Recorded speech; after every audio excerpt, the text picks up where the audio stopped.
Hello? My 8-year-old voice trembled. Is this emergency services?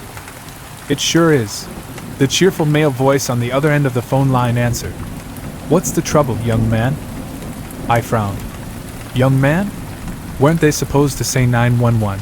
What's your emergency? Maybe it was his first day. Either way, there was no time to waste. Something's wrong with my mom. She fell down all of a sudden. I pressed the phone to my ear and leaned back. My mother lay where she collapsed just minutes ago. Oh no! That's too bad. Someone will be over right away. Click. I dropped the phone and crept over to my mother. The faint rise and fall of her chest was the only way I even knew she was alive. Wait, I hadn't told the ambulance people our address. I ran back to the phone and dialed 911 again. 151 Cliffmore Way. 151 Cliffmore Way. I shouted into the receiver, then hung up. I shoved my eyes tight. I wanted to scream, to shatter into a million pieces like the glass that had fallen from my mother's grasp just before she collapsed. But all I could do was wait, hold her hand, and pray. It felt like an eternity before the doorbell rang. I sprang to my feet, but froze when I turned the corner.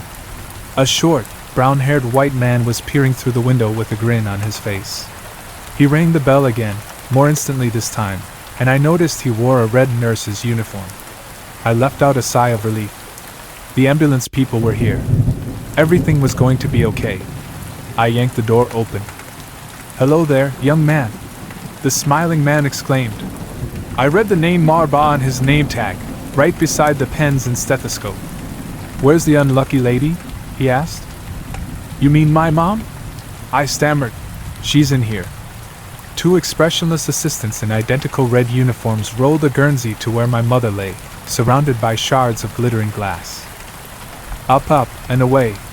Nurse Marba rubbed his hands together excitedly while my mother was loaded into the Guernsey and rolled out the door. A jolt of helpless fear shot through me. They were taking my mother away. Mister? Can I ride with my mom to the hospital? I asked the smiling man. Hospital? Nurse Marba wrinkled his forehead, confused. Oh, there's no need for that. We're professionals, you see.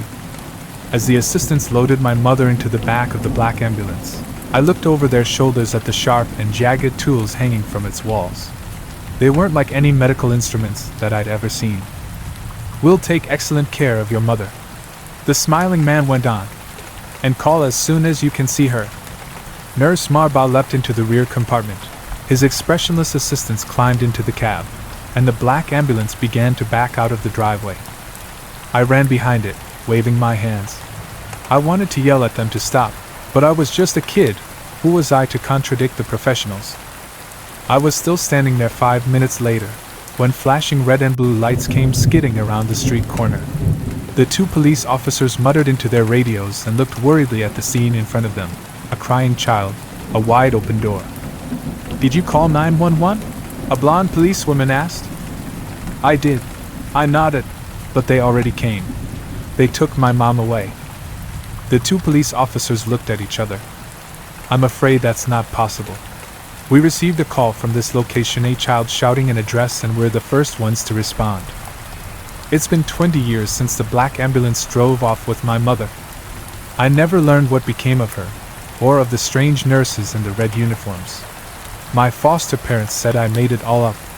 Trauma, they said. I had to forget, move on. But around midnight last night, I received a strange phone call. A woman's gravelly, rasping voice almost inaudible over the screams and crackling flames in the background. A voice I recognized. They told me that I could call. We're going to be together again soon, son.